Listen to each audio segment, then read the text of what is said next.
अंकाचं प्रकाशन जसं झालं तसंच मी विनंती करतो सन्माननीय श्री देवेंद्रजी फडणवीस साहेबांना की हिंदीचं सुद्धा हिंदीमध्ये असलेल्या या अंकाचं आपण प्रकाशन करा.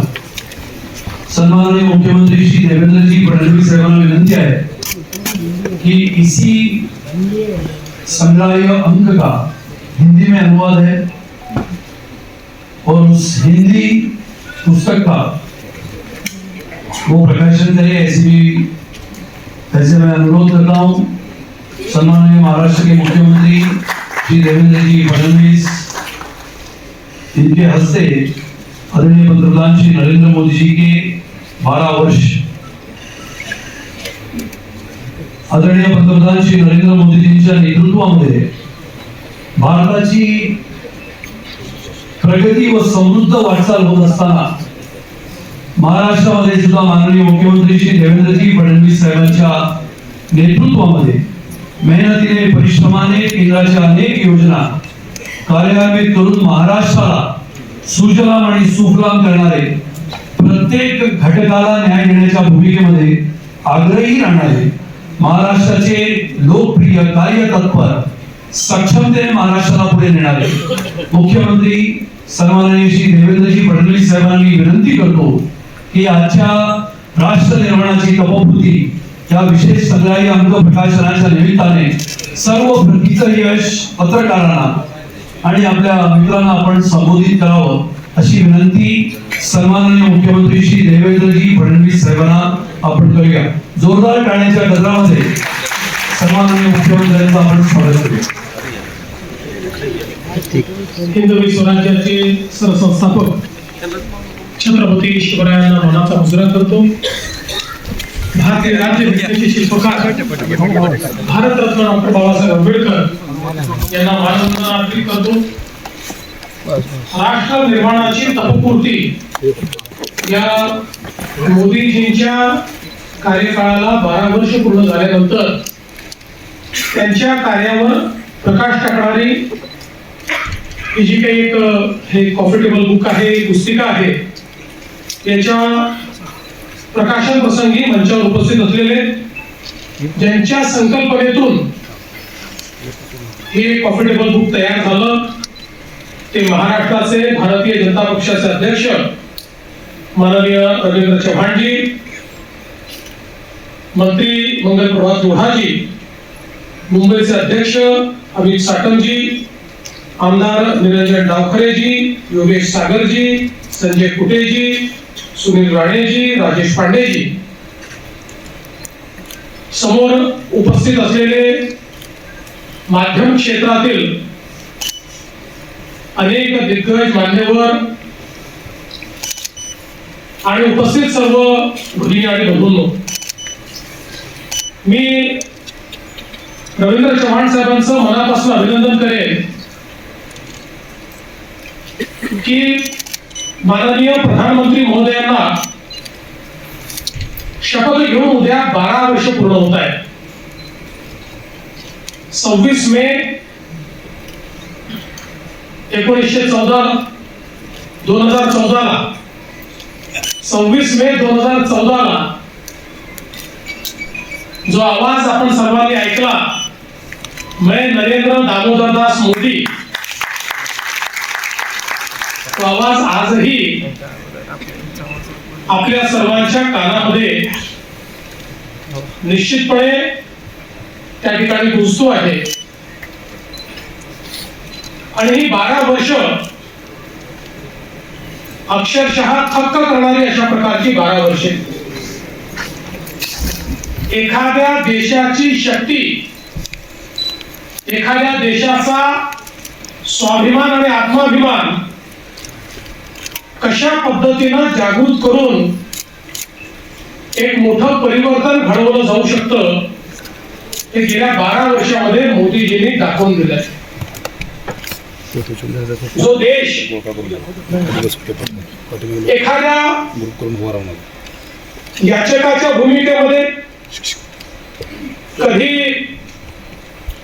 एखाद्या बिचाऱ्या भूमिकेमध्ये आपल्याला पाहायला मिळाला, आज तो देश आत्मनिर्भर भारत अशा पद्धतीनं जगाच्या पाठीवर स्वाभिमानाने उभा असलेला गेल्या 12 वर्षाच्या या कार्यकाळात आपल्याला पाहायला मिळतोय. खरं म्हणजे 12 वर्षात मोदीजींनी वेगवेगळ्या क्षेत्रात केलेलं कार्य हे एका कॉम्पिटेबल बुक मध्ये मांडणं देखील अत्यंत कठीण आहे. सर बाहेर खाली आहे आम्ही आणि त्याबद्दल एखाद्या भाषणामध्ये बोलणं हे तर त्याहीपेक्षा कठीण आहे. पण मला असं वाटतं की ही जी काही 12 वर्ष आहेत ही नवभारताकडे जी काही भारताने वाटचाल केली त्याची ही 12 वर्ष आहेत. विविध क्षेत्रांमध्ये जे परिवर्तन झालंय त्याची ही 12 वर्ष आहे. आणि या परिवर्तनामध्ये सगळ्यात महत्वाची वाटचाल जर आपण काही केली असेल शूटिंग तर या देशामध्ये 2 मिनिटं म्हणायचं न्यूज मोदीजींच्या नेतृत्वात न्यूजला सामाजिक क्षेत्रामध्ये जे विविध कार्यक्रम झाले 2 मिनिटं मग त्यामध्ये गरीबाला घर देणं असो, गरीबाला शौचालय देणं असो, गरीबाला गॅस देणं असो, गरीब लक्षित गरीब केंद्रित अशा प्रकारचा जो अजेंडा या ठिकाणी मोदीजींनी चालवला त्या अजेंड्याला प्रतिसाद किंवा त्याचा परिणाम हा आपल्याला युनायटेड नेशन्सनी ज्यावेळी अहवाल प्रकाशित केला आणि या गोष्टीला मान्यता दिली की 10 वर्षामध्ये भारताने 25 कोटी लोकांना गरिबीपासून बाहेर काढलेलं आहे, हे ज्यावेळी जगाने मान्य केलं, मला असं वाटतं की त्यापेक्षा मोठा एक प्रकारे परिणाम दुसरा कुठलाच असू शकत नाही. 25 कोटी लोक जे गरिबी आणि एक्स्ट्रीम पॉवर्टी मध्ये होते, तीव्र गरिबीत होते, ते गरिबी रेषेच्या वर आले.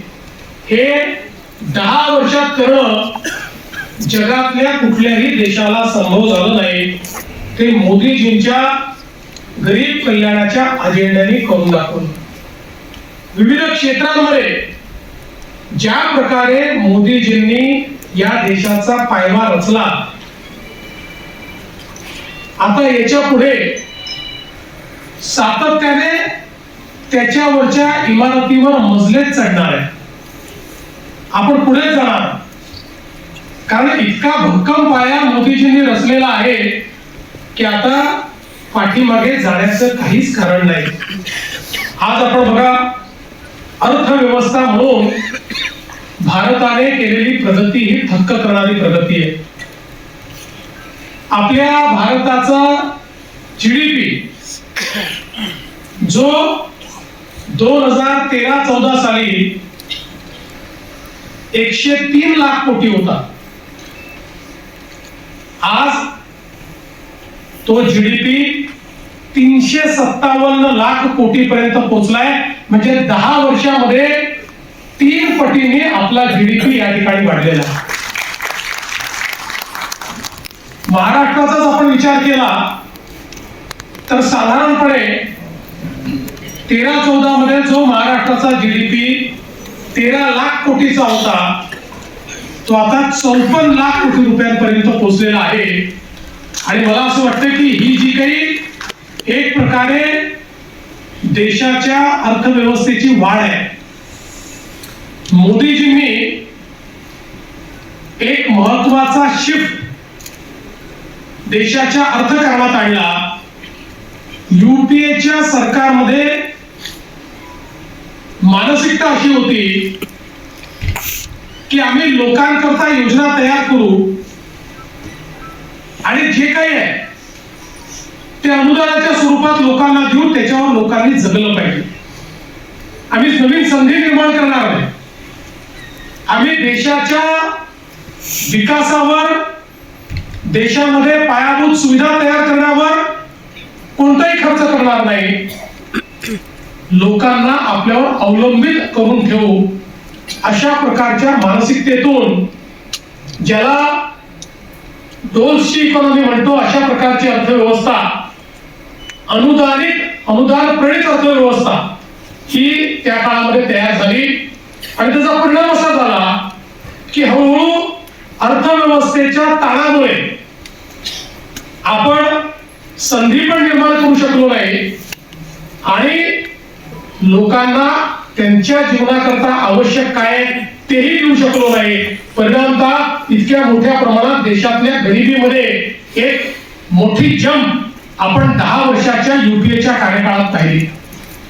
मोदीजींनी सांगितलं की आपल्याला अर्थव्यवस्था अशी करावी लागेल की ज्या अर्थव्यवस्थेमध्ये गुंतवणुकीच्या माध्यमातून संधी तयार होईल, त्या संधीच्या माध्यमातून देशाची अर्थव्यवस्था विस्तारित होऊन देशाच्या तिजोरीमध्ये पैसा येईल आणि आलेल्या पैशाचा उपयोग करताना गरीब कल्याणाचा अजेंडा चालवून देशातली गरिबी दूर करून गरीबालाही आपल्या पायावर उभं करण्याचं काम हे देशातलं सरकार करेल. अशा प्रकारचे एक आर्थिक नवीन विचार जो अंत्योदयाचा विचार आहे, जो दीनदयालजींचा विचार आहे, हा विचार या ठिकाणी मांडण्याचं काम आणि केवळ मांडण्याचं नाही तर ते प्रत्यक्षात आणण्याचं काम हे मोदीजींनी या ठिकाणी करून दाखवलं. आज आपण पाहतोय की अर्थव्यवस्थेच्या क्षेत्रामध्ये ही जी काही वाढ आहे, आज जगातली 4थी सर्वात मोठी अर्थव्यवस्था आपण झालो, लवकरच 3री मोठी अर्थव्यवस्था होऊ. हा जो काही विस्तार आहे हा केवळ घोषणांनी झालेला नाही, त्याला त्याच्या पाठीमागे एक मोठी विस्तृत स्ट्रॅटेजी, त्याच्या पाठीमागे विकासाचा अजेंडा हा मोदीजींनी उभा केला. आणि मग इन्फ्रास्ट्रक्चरचं सेक्टर असेल तर इन्फ्रास्ट्रक्चर मध्ये मोदीजींनी भारतमाला असेल किंवा त्या ठिकाणी वेगवेगळ्या प्रकारचे प्रोजेक्ट असतील, यातनं सागरमाला आणि भारतमालाच्या माध्यमातून देशामध्ये रोडचं एक मोठं नेटवर्क उभं केलं आणि इतक्या मोठ्या प्रमाणात देशामध्ये दळणवळणाची साधनं उभी केली.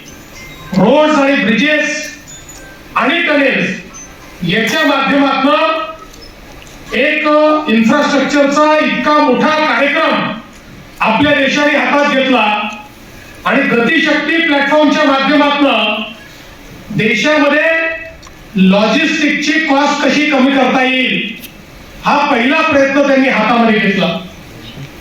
आपल्याला जर विकसित अर्थव्यवस्थेकडे जायचं असेल तर लॉजिस्टिकची कॉस्ट या देशामध्ये 16% होती, ती 8% आल्याशिवाय आपण जगातल्या देशांची स्पर्धा करू शकत नाही.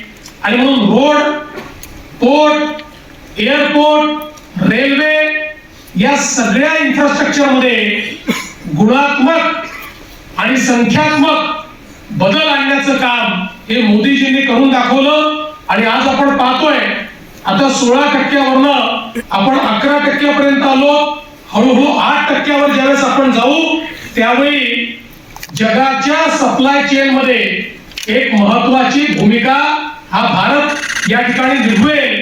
किंबहुना चीनशी स्पर्धा करताना आपला सगळ्यात मोठा बॉटलनेक हा लॉजिस्टिक कॉस्टचा होता, तो हळूहळू संपतोय आणि तो 8%वर आल्यानंतर जगामध्ये सप्लाय चेन रिप्लेसमेंट हे जे चाललेलं आहे त्यात सगळ्यात महत्वाचा प्लेयर हा भारत असेल. आपल्याला माहिती आहे सीमावर्ती क्षेत्रामध्ये काश्मीर सारख्या भागामध्ये नॉर्थ ईस्ट मध्ये जिथे लोकांनी रस्ताही पाहिला नव्हता, रेल्वेही पाहिली नव्हती, तिथे रस्तेही पोचले, रेल्वेही पोचली. किंबहुना मी ज्यावेळेस लडाखला गेलो होतो आणि तिथल्या नॉर्दर्न कमांडच्या कमांडिंग ऑफिसरची चर्चा करत होतो त्यावेळी त्यांनी सांगितलं 2 सरकारमधला विचार करण्याच्या पद्धतीतली भिन्नता काय आहे. तर म्हणाले जुन्या काळातल्या सरकारला युपीएच्या आम्ही सांगत होतो की चायनाने बॉर्डर पर्यंत इन्फ्रास्ट्रक्चर आणलेलं आहे, चायनाच्या सोबत वॉर झाला तर त्यांची मुवमेंट जी आहे लॉजिस्टिक मुवमेंट ही ते 24 तासात करू शकतात, 48 तासात करू शकतात. आम्हाला मात्र 7-8 दिवस लागतील कारण आपलं बॉर्डर इन्फ्रास्ट्रक्चर तयार नाहीये. त्यावेळी युपीएचं सरकार म्हणायचं की आपण जर ते केलं तर चीनला त्याचा फायदा मिळेल. आता चीनला आपल्या देशामध्ये एंट्री करून आपल्या देशात येण्याकरता रस्तेच नाही, ते तर बॉर्डर पर्यंतच रस्ते घेऊन आले आहेत. आपण रस्ते केले तर त्याचा फायदा चीन घेईल आणि म्हणून रस्ते करायचे नाहीत असा निर्णय त्या सरकारने केला होता. ते म्हणाले आताच्या सरकारने ज्या प्रकारे बॉर्डर इन्फ्रास्ट्रक्चर तयार केलाय, चीनला तरी 24 तास लागतील, भारत 12 तासामध्ये त्या ठिकाणी मोबिलायझेशन करू शकतो. अशा प्रकारचं काम आज भारताने केलेलं आहे. आणि म्हणून एकीकडे इन्फ्रास्ट्रक्चर बॉटलनेक्स दूर केले. आज वाढवण सारखं बंदर जे आपण तयार करतोय, देशातलं सगळ्यात मोठं बंदर जेएनपीटी, देशाचा 60-65% कंटेनर ट्रॅफिक जे हँडल करतं, हे जेएनपीटीचं देशातलं सगळ्यात मोठं बंदर जगातल्या पहिल्या 30 बंदरांमध्ये देखील येत नाही. आजही आपण बघा, जगामध्ये आर्थिक सुपर पॉवर तेच आहे ज्यांच्याकडे मॅरीटाईम पॉवर आहे. सामुद्रिक व्यापार हा ज्यांच्याकडे आहे तेच जगावर आजही इकॉनॉमिकली राज्य करतायत. आणि मोदीजींनी ओळखलं आणि 1992 साली ज्या वाढवण पोर्टची फाईल बंद करण्यात आली होती, हा पोर्ट बनू शकत नाही. आपलं सरकार आल्यानंतर आपण ती फाईल उघडली, त्या संदर्भातले बॉटलनेक दूर केले आणि माननीय मोदीजींनी त्या ठिकाणी देशातला सगळ्यात मोठा पोर्ट, जेएनपीटी पेक्षा 3 पट मोठा पोर्ट, आणि ज्या दिवशी तयार होईल त्या दिवशी जगातल्या पहिल्या 10 पोर्ट मधला पोर्ट अशा पद्धतीनं वाढवणचं बंदर हे आपण तयार करतोय. एकटं वाढवणचं बंदर मॅरीटाईम पॉवर म्हणून 30 वर्ष आपल्याला पुढे येणार आहे. अशा पद्धतीचं काम आज इन्फ्रास्ट्रक्चरच्या क्षेत्रात होत आहे. आपण बघतोय रेल्वे बदललेली आहे. मी परवा वंदे भारत ट्रेननी शिर्डीला गेलो. जगातल्या अनेक ट्रेन्स मध्ये मी देखील बसलेलो आहे, पण वंदे भारत ट्रेन मध्ये बसल्यानंतर आणि जपानच्या ट्रेन मध्ये, चीनच्या ट्रेन मध्ये किंवा स्वित्झर्लंडच्या ट्रेन मध्ये बसल्यानंतर कुठलाही फरक आपल्याला पाहायला मिळत नाही. इतकी चांगली ट्रेन आणि तीही भारतामध्ये तयार करून दाखवण्याचं काम हे आपल्या सरकारने या ठिकाणी केलेलं आहे. त्यामुळे रेल्वेचं क्षेत्र असो, आता रेल्वेमध्ये जे फ्रेट कॉरिडॉर्स आहेत त्याची गती वाढवण्याचं काम हे वेगानं चाललेलं आहे. जी गती 10, 12, 15 किलोमीटर ऍव्हरेज याची ती आता 25 पर्यंत पोहोचली आहे, 35 पर्यंत पोहोचते आहे, ती 50 पर्यंत पोहोचली तर आपल्या ट्रान्सपोर्टेशनच्या कॉस्ट मध्ये खूप मोठ्या प्रमाणात फरक पडेल. अशा पद्धतीचं काम इन्फ्रास्ट्रक्चरच्या क्षेत्रामध्ये आज झालेलं आपण बघतोय. यासोबत या देशामध्ये संधी तयार व्हावी याकरता झालेले जे काही रिफॉर्म्स आहेत, या रिफॉर्म्स मध्ये मी तर असं म्हणेन की जीएसटी हा एक असा रिफॉर्म आहे की ज्याच्यामुळे आम्ही क्वांटम जंप घेतली. आज आपण बघा, जेव्हा जीएसटी या देशामध्ये आला आणि आम्ही ट्रेड बॅरियर्स त्या ठिकाणी तोडले. पूर्वीच्या काळी प्रत्येक राज्य आपला टॅक्स लावायचा आणि त्यामुळे आमच्याकडे परदेशी गुंतवणूकदार हे येऊ शकत नव्हते. ट्रेड बॅरियर्समुळे अनफेअर ट्रेड होता, त्यामुळे लेवल प्लेइंग फील्ड नव्हती. एक प्रकारे हे बॅरियर्स वेपनाइज केले जायचे, त्यातनं देशाच्या अर्थव्यवस्थेवर विपरीत परिणाम व्हायचा. अनेक वर्ष युपीएच्या सरकारने जीएसटी आणण्याचा प्रयत्न केला, ते यशस्वी झाले नाही. पण मोदीजींनी जीएसटी वर एकमत घडवलं आणि घडवून या देशामध्ये जीएसटी आणला. मला आजही आठवतं की ज्यावेळी जीएसटीचं बिल राज्याच्या विधानसभेमध्ये मी मांडलं होतं, त्यावेळी विधानसभेमध्ये आमच्या विरोधकांनी खूप गदारोळ करून सांगितलं होतं आपण मॅन्युफॅक्चरिंग स्टेट आहोत. मॅन्युफॅक्चरिंग स्टेट असल्यामुळे आपला आजचा जो वॅट आहे तो जीएसटीत कन्वर्ट झाला तर तो कमी होईल, महाराष्ट्राचं नुकसान होईल. महाराष्ट्राने जीएसटी स्वीकारू नये. त्यावेळेस मी भाषणामध्ये सांगितलं होतं की आपण मॅन्युफॅक्चरिंग स्टेट आहोत आणि बॉर्डरलेस व्यापार जर सुरू झाला तर आपला जो काही मॅन्युफॅक्चरिंग बेस आहे हा मोठ्या प्रमाणात वाढेल आणि ज्यावेळेस मॅन्युफॅक्चरिंग बेस वाढतो त्यावेळी त्या मॅन्युफॅक्चरिंग करता कन्झम्पशन देखील करावं लागतं आणि म्हणून आपल्याला त्या माध्यमातून मोठ्या प्रमाणात जीएसटी मिळेल. आज आपण बघा 2017, 18, 16, 17 जेव्हा आपला व्हॅट गेला आणि जीएसटी आला त्यावेळी महाराष्ट्राचं हायेस्ट कलेक्शन हे 75,000 कोटी रुपये होतं, जे मागच्या वर्षी 2,75,000 कोटी रुपये. आणि आत्ताच परवा आपण बघितलं असेल की जीएसटीचे आकडे घोषित झाले. या आकड्यांमध्ये आपल्या नंतरची जी दोन्ही राज्य आहेत 2 नंबर आणि 3 नंबर ती दोन्ही राज्यांना एकत्रित केलं तरी देखील महाराष्ट्राचा जीएसटी जास्त आहे आणि एक क्वांटम जंप आपण त्या ठिकाणी घेतली जीएसटी मुळे. आणि सगळ्यात महत्वाचं की त्या काळामध्ये सगळे असं म्हणायचे की जीएसटी फेल होणार आणि त्याचं कारण ते सांगायचे 20-25 देशाचा त्या ठिकाणी अनुभव सांगितला जायचा, या देशात फेल झाला त्या देशात फेल झाला. पण मोदीजींनी जीएसटी तयार करताना या देशातली सगळ्यात मोठी क्रांती जर काही केली असेल तर जीएसटीएनचं नेटवर्क हे डिजिटल इंडिया मधलं एक असं क्रांतिकारी पाऊल आहे. एक अशी ही मी तर असं म्हणेन की जादुई नेटवर्क आहे की ज्याच्यामुळे आज बघा जीएसटीएन मध्ये जीएसटी भरणाऱ्यांचा बेस, व्हॅट भरणारे जे लोक होते त्याच्यापेक्षा 5 पट लोक वाढले.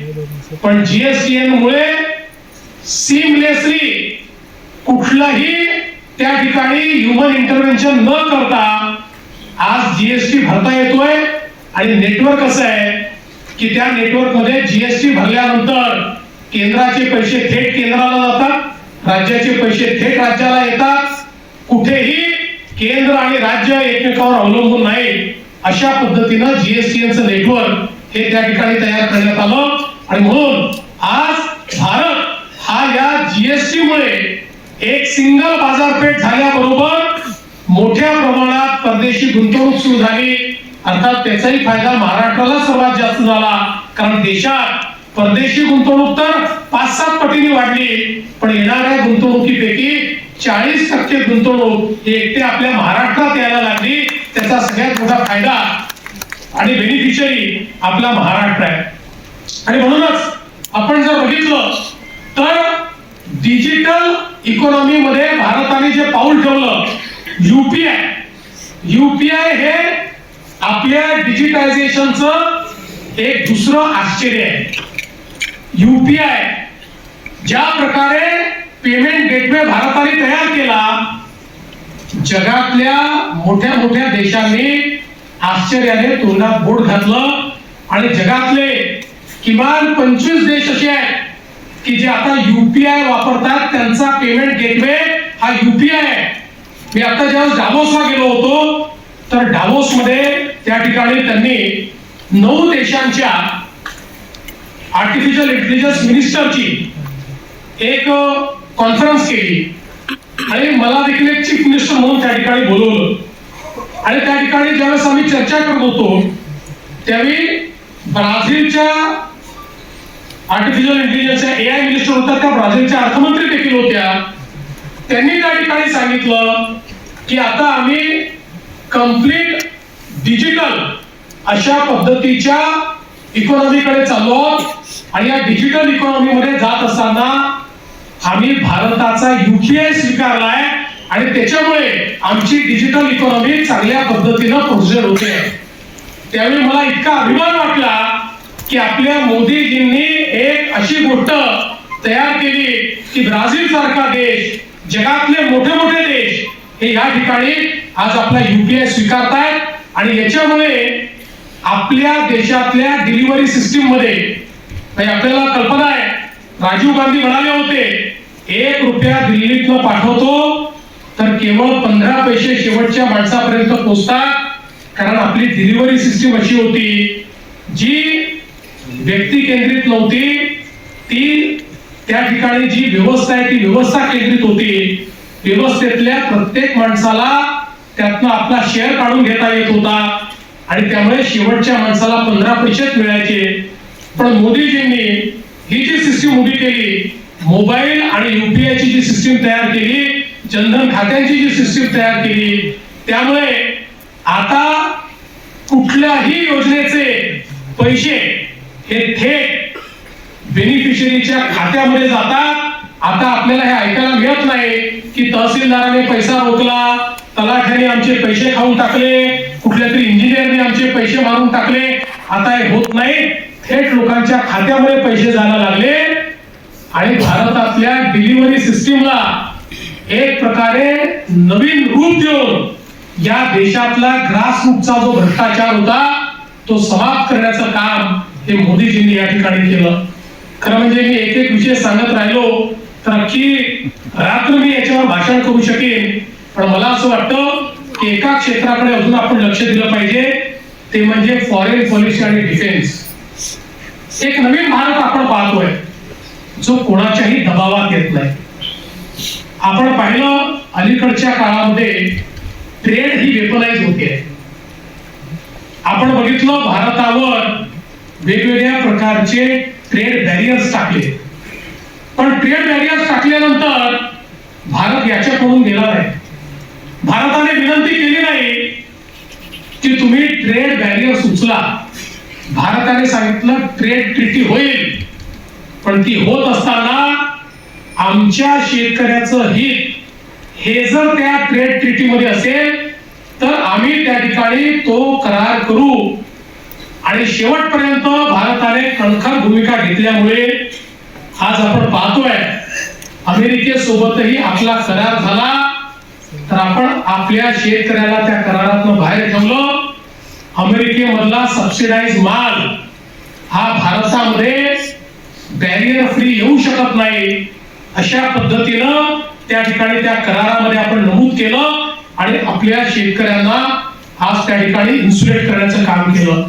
आज स्थिती अशी आहे की आपण इतकं महत्वाचं मार्केट झालो की याच्यामध्ये युरोपने आपल्याशी FTA केला. आता भारत आणि युरोप हे असे पार्टनर्स आहेत की ज्यांच्यामध्ये व्यापार करार झाल्यामुळे बॅरियरलेस भारताला आपल्या वस्तू युरोपच्या मार्केटमध्ये पाठवता येतात. आणि आपण आता अशा स्थितीत आहोत की अनेक देशांसोबत आपला व्यापार ट्रेड सरप्लस आहे. आपण ट्रेड डेफिसिट मध्ये नाही आहोत. अनेक महत्वाच्या राष्ट्रांसोबत आपण त्यांना जास्त निर्यात करतो आणि त्यांच्याकडनं कमी आयात करतो. अशा पद्धतीनं आज आपली रचना झाली आहे. ऑस्ट्रेलिया सोबत आपण FTA केला. वेगवेगळ्या देशांसोबत हा FTA केल्यामुळे आता एक मोठी बृहद अशा प्रकारची बाजारपेठ आपल्या टर्म्सवर, भारताच्या टर्म्सवर भारताला मिळाली. आणि प्रत्येक युद्धजन्य परिस्थितीमध्ये भारताने आपली भूमिका ठामपणे मांडली.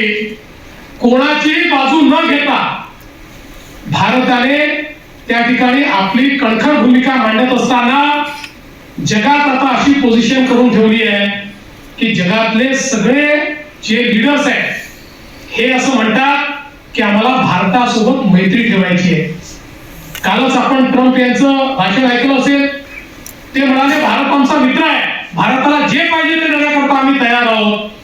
जगामध्ये अमेरिका असो, रशिया असो, युरोप असो, अगदी ज्यांचे युद्ध चालले आहेत ते रशिया आणि युक्रेन असो किंवा अमेरिका, इस्रायल आणि इराण असो, हा प्रत्येक देश म्हणतो आमचा विश्वास भारतावर आहे, आमची मैत्री भारताशी आहे. आणि आजच मी एका फोरमच्या काही लोकांशी बोलत होतो. त्या फोरम मध्ये देशातले काही उद्योगपती होते. ते सगळे उद्योगपती म्हणत होते की आज उद्या जेव्हाही हा वॉर समाप्त होईल त्यावेळी भारत इतक्या युनिक पोझिशन मध्ये आहे. भारताने या सगळ्या परिस्थितीमध्ये जी भूमिका घेतलेली आहे त्या भूमिकेमुळे आता एकदा वॉर जेव्हा स्टॉप होईल त्यानंतरचा जो काही इकॉनॉमिक राईज आहे त्याच्यामध्ये भारताला अत्यंत प्रमुख भूमिका मिळेल. मला असं वाटतं की ही जी एक कणखर अशा प्रकारची भूमिका आणि भूमिका दाखवत असताना ऑपरेशन सिंधूर सारखं ऑपरेशन की ज्याच्यामध्ये भारताने आपली सामरिक शक्ती ही दाखवून दिली. कारण आपल्याला माहिती आहे भारत केवळ पाकिस्तानशी युद्ध लढत नव्हता. भारत हा एक प्रकारे चीनशीही सुडो वॉर लढत होता. कारण पाकिस्तानला शस्त्रास्त्र आणि सगळ्या प्रकारची लॉजिस्टिकल मदत ही चायना देत होतं. सगळा त्या ठिकाणी खर्च जो काय असेल त्यामध्ये आपल्याला कल्पना आहे की तो कुठून येत होता हे सगळ्यांना माहिती आहे. पण भारताने दाखवून दिलं की भारतामध्ये तयार झालेले जे इक्विपमेंट्स आहेत, भारताचे ड्रोन्स, भारताचे जे काही मिसाईल्स, याची शक्ती आपण दाखवून दिली. आणि अक्षरशः प्रिसिशननी जे काही त्या ठिकाणी त्यांच्या युद्धाची विमानं होते, एअर बेसिस होत्या, त्या नष्ट करण्याचं काम आपण हे करून दाखवलं. दुसरीकडे त्यांनी त्यांच्या चायना मेड अशा प्रकारचे हजारो ड्रोन्स, मिसाईल्स सगळे आपल्यावर टाकले. एकही ड्रोन आणि एकही मिसाईल भारतावर यशस्वीपणे मारा करू शकला नाही. आपल्या एअर डिफेन्स सिस्टीमनी हवेतच हे सगळं त्या ठिकाणी मारून पाडलं. आणि यात सगळ्यात महत्वाचं काय आहे, आत्मनिर्भरता म्हणजे काय, तर जो भारत जवळपास सगळे यांच्यासोबत शिर्डीमध्ये एका युनिटचं आम्ही उद्घाटन केलं. निबे इंडस्ट्रीजच्या मोठं युनिट आहे. जवळजवळ त्या ठिकाणी अर्ध्या किलोमीटरचे 9 शेड्स आहेत, ज्या ठिकाणी मिसाईल्स बनतायत, शेल्स बनतायत. आणि त्या ठिकाणी निबेंनी सांगितलं की 365 दिवस भारताला युद्ध लढावं लागलं तरी जो दारुगोळा लागेल तो करण्याची कॅपॅसिटी आमची आहे. अशाच प्रकारची कॅपॅसिटी आज आपण पाहतोय. आपल्याकडे सोलर इंडस्ट्री असेल, आपल्याकडे LNT असेल, आपल्याकडे कल्याणी असतील, या सगळ्यांनी तयार केली आहे. पण यातलं सगळ्यात महत्वाचं काय आहे, तर त्या ठिकाणी 5 वर्षाचं त्यांचं सगळं प्रोडक्शन हे इस्रायलने बुक केलंय. संपूर्ण 100% प्रोडक्शन त्यांचं बुक केलेलं आहे. त्यामुळे आता भारत आत्मनिर्भर तर आहेच, पण मोदीजींनी जे सांगितलं make in India and make for world, ते आता खऱ्या अर्थानं पूर्ण होताना आपल्याला पाहायला मिळत आहे. आणि म्हणून एक नवीन भारत की ज्याच्यामध्ये गरिबाचा विचार होतो, एक नवीन भारत की ज्याच्यामध्ये शेतकऱ्यांचा विचार होतो, ज्याच्यामध्ये महिला या लक्षित धरून बेटी बचाव पासनं बेटी पढाव पासनं तर लखपती दिदी पर्यंत विविध कार्यक्रमांच्या माध्यमातून महिलांना अधिकारिता दिली जाते. अशा प्रकारचा एक भारत, युवांची स्वप्न पूर्ण करणारा स्टार्टअप इकोसिस्टीम हा रुजवणारा भारत आज आपण या ठिकाणी या 12 वर्षात तयार झालेला बघतो आहोत. आणि म्हणूनच मला असं वाटतं की ही जी तपपूर्ती आहे, या तपपूर्तीच्या निमित्ताने रवींद्र चव्हाणजींनी हे जे काही कॉफी टेबल बुक या ठिकाणी प्रकाशित केलंय, यामध्ये मेजर हायलाइट्स हे आपण आणण्याचा प्रयत्न केलेला आहे.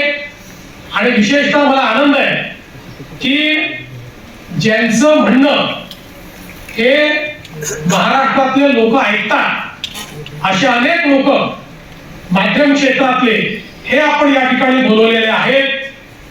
हा संपूर्ण विषय जे अँप्लिफाय करू शकतात अशा पद्धतीची मंडळी या ठिकाणी सगळी आलेली आहेत.